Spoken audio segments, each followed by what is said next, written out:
हाँ तो दोस्तों, आज हम चैप्टर 11 माइनिंग नॉट स्टीलिंग का पेज नंबर 86 पढ़ेंगे। It was a week later that Mrs Viney remark to mother how well this last of coal was holding out. एक हफ्ते बाद मिसेज विने, जो कि उनके घर की मेड थी, रिमार्क टू मदर, उसकी बच्चों की माँ को बोलती है कि यह जो कोयला पड़ा है ये बहुत देर चलेगा। द चिल्ड्रन हग देमसेल्व्स, बच्चे आपस में एक दूसरे को हग करते हैं, and each other in silent laughter as they listened on the stair. सीढ़ियों पर खड़े होकर वो बात को सुन रहे थे और वो आपस में तीनों हग करते हैं। They had all forgotten by now that there had ever been any doubt in Peter's mind as to whether coal mining was wrong. वो भूल चुके थे अब तक कि जो पीटर ने कोल माइनिंग की है वो एक गलत चीज़ है। But there came a dreadful night. But इसके बाद बहुत ही भयानक रात आती है। When the station master put on a pair of old sand shoes that he had worn at the seaside on the summer holiday. जब स्टेशन मास्टर ने ऐसे पुराने शूज़ पहने होते हैं जो कि वो गर्मियों की छुट्टियों में समुद्र के किनारे टूट जाते हैं, and crept out very quietly to the yard where the heap of coal was. जहाँ पर कोयले का ढेर है वो बहुत ही आराम से, धीरे से, बिना आवाज़ के वहाँ पर जाता है, with the white washed line around it. He crept out there and he waited like a cat by a mouse hole. वह अपने आप को छुपा लेता है और वेट करने लगता है कैट की, यानी कि पीटर की, यानी कि उसको पता नहीं था कि कौन आता है, कौन कोयले को चोरी करता है। पीछे से छिपके माउस होल बोला गया है उसकी छुपने की जगह को। On the top of the heap, something small and dark was scrabbling and rattling furtively among the coal. कोयले की ढेर के ऊपर कुछ छोटा सा और कुछ अंधेरी जगह पे, उस अंधेरी जगह पे कुछ स्क्रैबलिंग मतलब हिल रहा था, और रैटलिंग फिर फटिवली, और बहुत ही थोड़ी सी आवाज़ किए बिना। बहुत फटिव का मतलब कि ऐसी आवाज़ उसने करी, रैटलिंग फटिवली मतलब उसने बिना आवाज़ किए कि वो किसी को पहचान में ना आए, किसी को सुनाई ना दे, ऐसी आवाज़ करी अमंग द कॉल के ऊपर।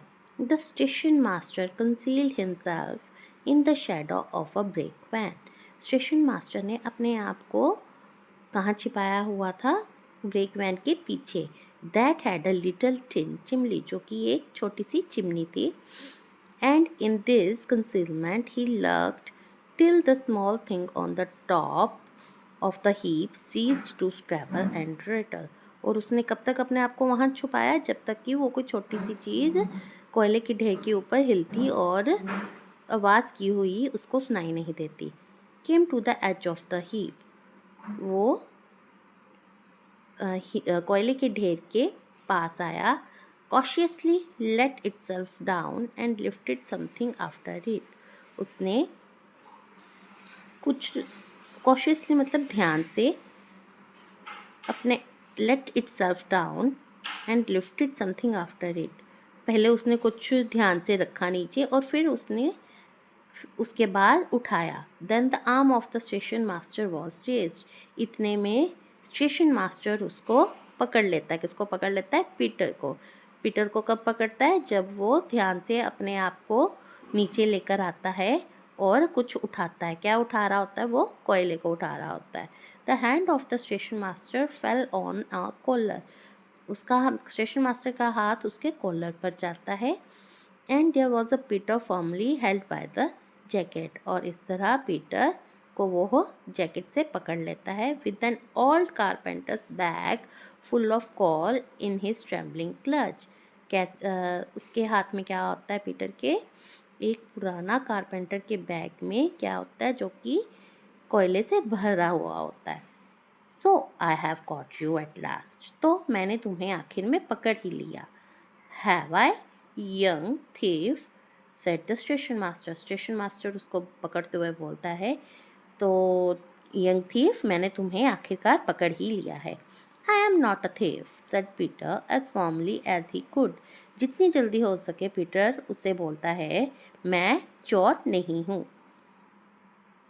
I am a coal minor, मैं एक कोल माइनर हूँ जो कोयले की खान में कोयला निकालता है।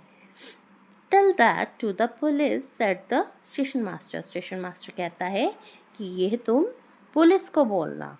It would be just as true whoever I told it to, said Peter. सियर पीटर उससे बोलता है, ये उतना ही सच है जितना कि मैं ये तुम्हें बता रहा हूँ। You are right there, said the man who held him.